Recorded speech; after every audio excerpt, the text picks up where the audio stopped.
Dieu, viens à mon aide. Seigneur, à notre secours.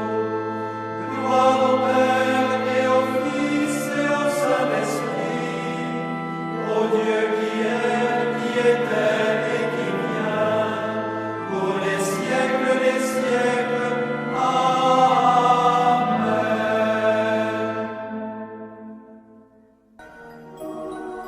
L'ange du Seigneur apporta l'annonce à Marie.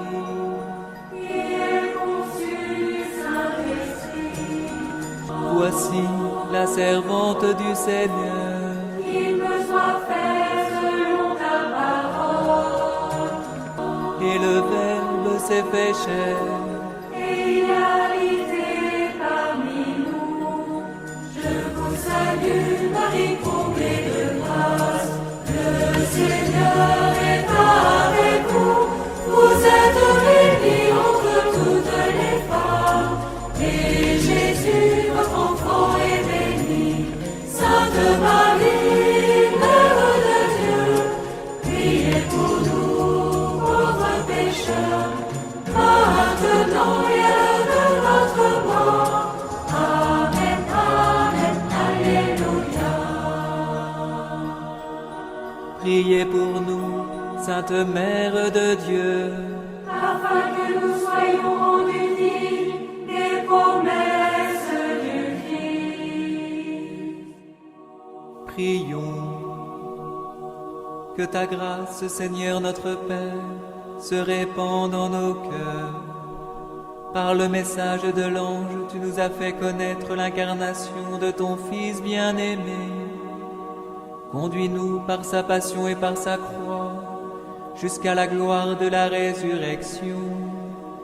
Par Jésus, le Christ, notre Seigneur.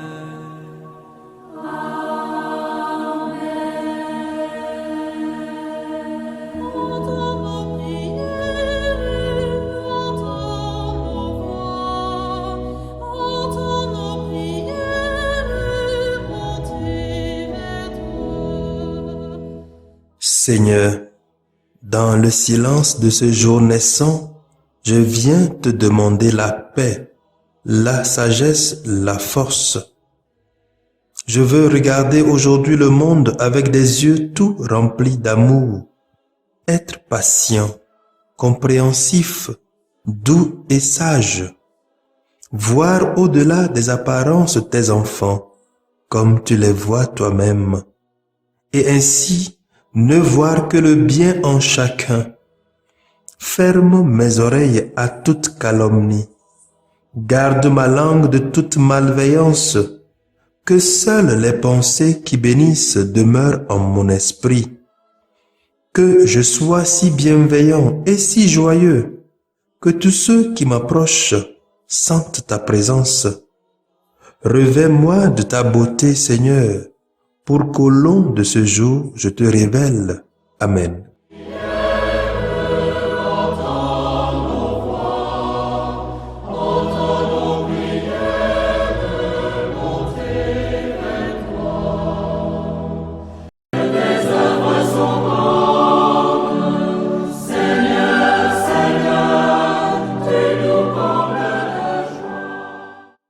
Les textes liturgiques de ce mardi 23 novembre 2021 sont lus par Sœur Diane Audrey Rima de l'Institut des Sœurs de Notre-Dame des Apôtres et le révérend diacre Mathias Etche de la Société des Missions Africaines, commenté par le Père Barthélemy Noumachi de la Société des Missions Africaines.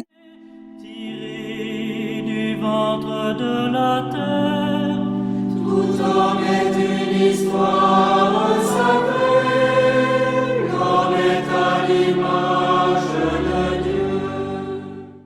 Du livre du prophète Daniel en son 2e chapitre, du verset 31 au verset 45. En ces jours-là, Daniel dit à Nabuchodonosor, « Ô roi, voici ta vision. Une énorme statue se dressait devant toi, une grande statue extrêmement brillante et d'un aspect terrifiant. Elle avait la tête en or fin, la poitrine et les bras en argent, le ventre et les cuisses en bronze. Ses jambes étaient en fer et ses pieds en partie de fer, en partie d'argile.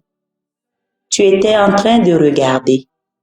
Soudain, une pierre se détacha d'une montagne sans qu'on y ait touché.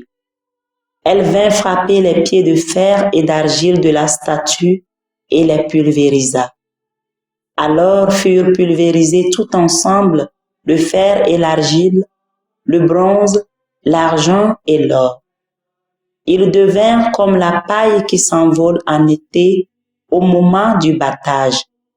Ils furent emportés par le vent sans laisser de traces. Quant à la pierre qui avait frappé la statue, elle devint un énorme rocher qui remplit toute la terre. Voici le songe. Et maintenant, en présence du roi, nous allons en donner l'interprétation. C'est à toi, le roi des rois, que le Dieu du ciel a donné royauté, puissance, force et gloire. C'est à toi qu'il a remis les enfants des hommes, les bêtes des champs et les oiseaux du ciel, quelle que soit leur demeure. C'est toi qui l'as rendu maître de toutes choses. La tête d'or, c'est toi. Après toi s'élèvera un autre royaume inférieur au tien, ensuite un troisième royaume, un royaume de bronze qui dominera la terre entière. Il y aura encore un quatrième royaume, dur comme le fer. De même que le fer brise et écrase tout, de même il pulvérisera et brisera tous les royaumes. Tu as vu les pieds qui étaient en partie d'argile et en partie de fer. En effet, ce royaume sera divisé. Il y aura en lui la force du fer, comme tu as vu du fer mêlé à l'argile. Ses pieds en partie de fer et en partie d'argile signifient que le royaume sera en partie fort et en partie faible. Tu as vu le fer associé à l'argile parce que les royaumes s'uniront par des mariages. Mais ils ne tiendront pas ensemble, de même que le fer n'adhère pas à l'argile. Or, au temps de ces rois, le Dieu du ciel suscitera un royaume qui ne sera jamais détruit et dont la royauté ne passera pas à un autre peuple. Ce dernier royaume pulvérisera et anéantira tous les autres, mais lui-même subsistera à jamais. C'est ainsi que tu as vu une pierre se détacher de la montagne sans qu'on y ait touché et pulvériser le fer, le bronze, l'argile, l'argent et l'or. Le grand Dieu a fait connaître au roi ce qui doit ensuite advenir. Le songe disait vrai, l'interprétation est digne de foi. Parole du Seigneur, nous rendons grâce à Dieu. Que tes œuvres sont grandes, Seigneur, Seigneur, tes nous combles de joie. Veuillez reprendre après moi le refrain du cantique de Daniel.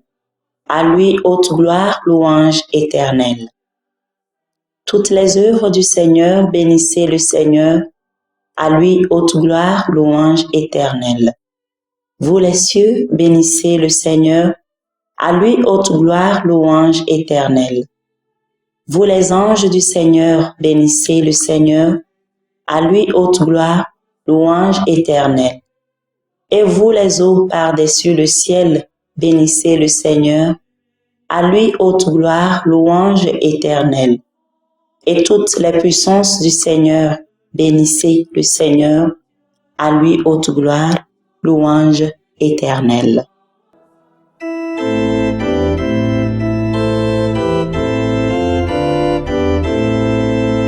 Alléluia, Alléluia, Alléluia. Sois fidèle jusqu'à la mort, dit le Seigneur, et je te donnerai la couronne de la vie. Alléluia, Alléluia, Alléluia. Le Seigneur soit avec vous et avec votre esprit. Évangile de Jésus-Christ selon Saint Luc, chapitre 21, versets 5 à 11. En ce temps-là, comme certains parlaient du temple, des belles pierres et des ex-voto qui le décoraient, Jésus leur déclara: ce que vous contemplez, des jours viendront où il n'en restera pas pierre sur pierre, tout sera détruit. Ils lui demandèrent: Maître, quand cela arrivera-t-il? Et quel sera le signe que cela est sur le point d'arriver? Jésus répondit: Prenez garde de ne pas vous laisser égarer, car beaucoup viendront sous mon nom et diront: c'est moi, ou encore: le moment est tout proche. Ne marchez pas derrière eux. Quand vous entendrez parler des guerres et des désordres, ne soyez pas terrifiés. Il faut que cela arrive d'abord, mais ce ne sera pas aussitôt la fin. Alors Jésus ajouta: on se dressera nation contre nation, royaume contre royaume. Il y aura des grands tremblements de terre et en divers lieux des famines et des épidémies. Des phénomènes effrayants surviendront et des grands signes venus du ciel. Acclamons la parole de Dieu. Louange à toi, Seigneur Jésus. Seigneur, Seigneur, tu nous combles de joie.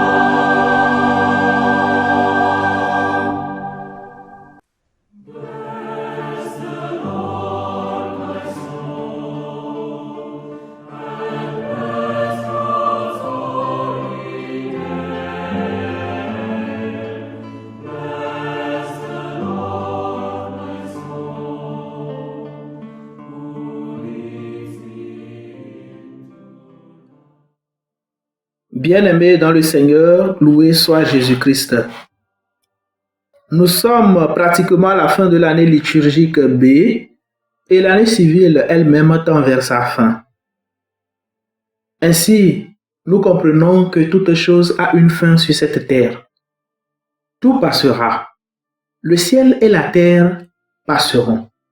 Seule la parole de Dieu ne passera pas. C'est ce que nous comprenons à travers les textes liturgiques de ce jour. C'est également ce que Daniel fit comprendre au roi païen Nabuchodonosor dans la première lecture de ce jour. Ce à travers l'interprétation du songe auquel même les sages patentés du roi n'ont pu fournir aucune explication. En effet, seul un jeune homme, fidèle à Dieu, est capable de comprendre ce que le Seigneur a voulu signifier par ce songe.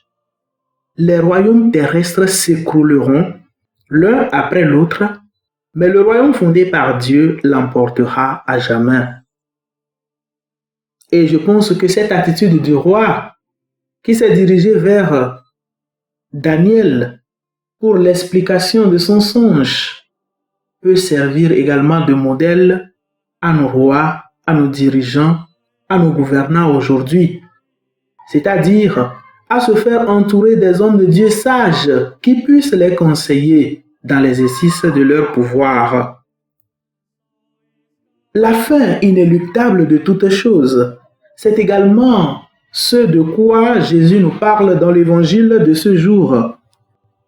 Il annonce la ruine du temple de Jérusalem et aussi les signes précurseurs de la fin des temps.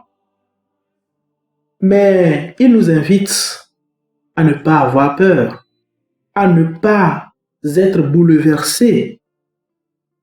En effet, aujourd'hui, quand nous jetons un regard sur la situation actuelle que nous vivons dans notre monde, cette pandémie à coronavirus qui paralyse notre société, l'attitude belliqueuse de certains pays vis-à-vis d'autres, les attaques terroristes par ici et par là, alors nous pouvons également conclure que la fin du monde est réellement proche. Mais rappelons-nous, Jésus nous l'a dit, que lui-même ne connaît ni le jour ni l'heure où cela arrivera. Et dans l'évangile de ce jour, il nous invite à la confiance, à ne pas nous laisser bouleverser par tous ces phénomènes que nous traversons. Ce qu'il nous reste à faire, c'est seulement à nous préparer pour que, quand ce jour viendra, nous soyons prêts devant le Seigneur. Nous sommes donc invités à y voir, à voir simplement dans ces événements que nous traversons aujourd'hui, le rappel que tout dans ce monde a une fin et que nous devons nous préparer à notre propre fin. Bien-aimés dans le Seigneur, revêtons-nous alors notre robe nuptiale afin de participer sans attendre au festin des noces de l'agneau. Lorsque le jour imprévisible de la fin des temps viendra. Que le Seigneur nous accorde cette grâce de savoir nous apprêter pour l'accueillir, lui qui vient maintenant et pour les siècles des siècles. Amen.